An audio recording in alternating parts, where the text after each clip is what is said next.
Sabarmati two যে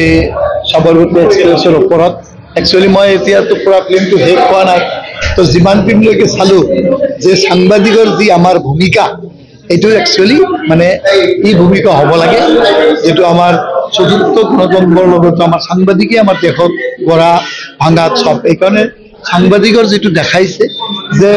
সাংবাদিক সচ্চাই হ'ব লাগে। যদি সাংবাদিকটো সহজ হয় তেতিয়াহে আমাৰ সমাজটো আমাৰ জায়গাটো আগবাঢ়িব, আৰু সাংবাদিকেৰ ওপৰতে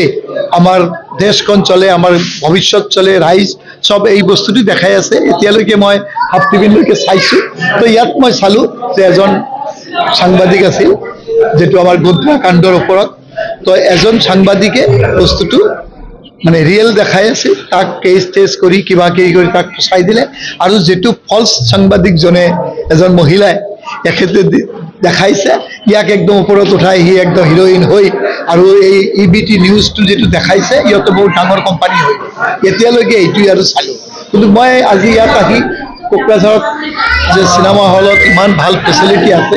একচুৱেলি আমাৰ মাজত এইটো ইমান পাব্লিচিটি নাই। মই কোকৰাঝাৰ ডিষ্ট্ৰিক্টৰে এজন মানুহ, কিন্তু আজি ইয়াত আহি মই দেখা পালোঁ যে কোকৰাঝাৰত খুব ভাল ব্যৱস্থা আছে। মই গোটেই কোকৰাঝাৰ বুলি নহয়, আজি জীৱনত সব বস্তুৰ দৰকাৰ আছে, এণ্টাৰটেইনমেণ্টৰ পৰা আৰম্ভ কৰি এইটোও আমি চাব লাগে। তো এইকাৰণে মই সব ৰাইজক অনুৰোধ জনাম যে আমাৰ যিবিলাক চিনেমা হল আছে বা যি প্ৰপাৰ্টি আছে, এই প্ৰপাৰ্টিখিনি আমি সবে আহি ভালদৰে উপভোগ কৰিলে, আমি ইয়াত লাগি থাকিলে বা সবে ইয়াৰ আনন্দ ল'লেহে প্ৰপাৰ্টিখন ভাল থাকিব বা চলিব। কিন্তু বহুত ভাল লাগিছে আজি মই অকলে অহা নাই, আমাৰ 4-5জন ইএম, আমাৰ জিলাৰ সভানেত্ৰী সবে আমি আহি আজি ফিল্মটো চাওঁ। যে ৰিপৰ্ট আমি সকলোৱে চাবলৈ আহিছোঁ, এইটো অকল ইয়াত বুলি নহয়, গোটেই অসমত বোধহয় ভাৰতবৰ্ষত জানিব লাগে যে গোধৰা কাণ্ডৰ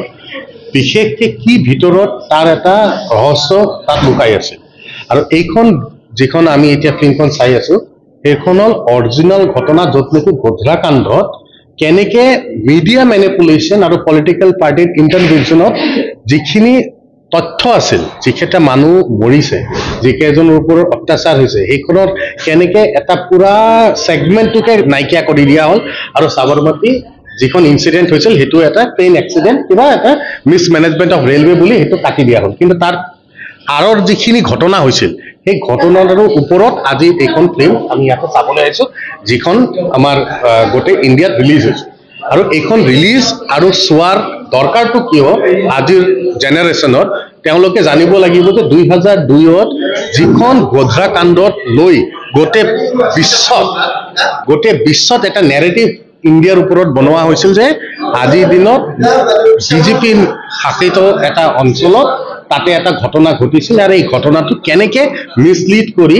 এটা ছেগমেণ্টে এইখন নেশ্যনেল ৱাইডত নিজৰ প্ৰপাগেণ্ডা চলাই ইণ্ডিয়াৰ কিবা ভাৰতবৰ্ষৰ নামটো বেয়া কৰিছিল। সেইটো কেনেকৈ হ'ল কি হোৱা নাই, এইটো যাতে প্ৰত্যেকটো আজিৰ দিনত আমাৰ য়াং জেনেৰেশ্যনে চাই, আৰু আমাৰ ইতিহাসটো যাতে ভুলকৈ বেলেগে বুজি নাপায়, তাৰ কাৰণে যিখিনি এই মুভিত দেখুওৱা হৈছে সেইখিনি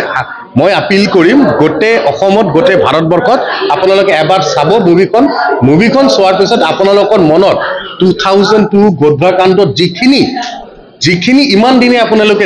মিডিয়া ৰিপৰ্ট চাইছে, যিকেইটা ডাঙৰ মিডিয়া ৰিপৰ্ট, কেনেকৈ মিডিয়া মেনেজ কৰা হয়, কেনেকৈ এটা নেৰেটিভ বনোৱা হয়, কেনেকৈ এটা সঁচা ঘটনাক কেনেকৈ নাইকিয়া কৰি দিয়া হয়, সেইটোৰ যি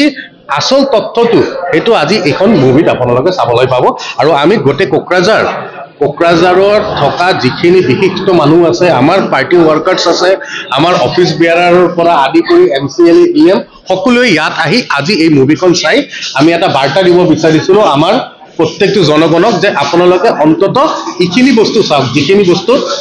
ভাৰতবৰ্ষৰ ইতিহাসত যিকেইটা বস্তু বেয়া কাম হৈছিল, এই বেয়া কামটো কেনেকৈ ঢাকি দিয়া হ'ল, আৰু সেই জাতিগত সংঘৰ্ষ কেনেকৈ লগোৱাৰ এটা ব্যৱস্থা, সুজনীয়ত ব্যৱস্থা কৰা হৈছে, এইটোৰ ওপৰত এইখন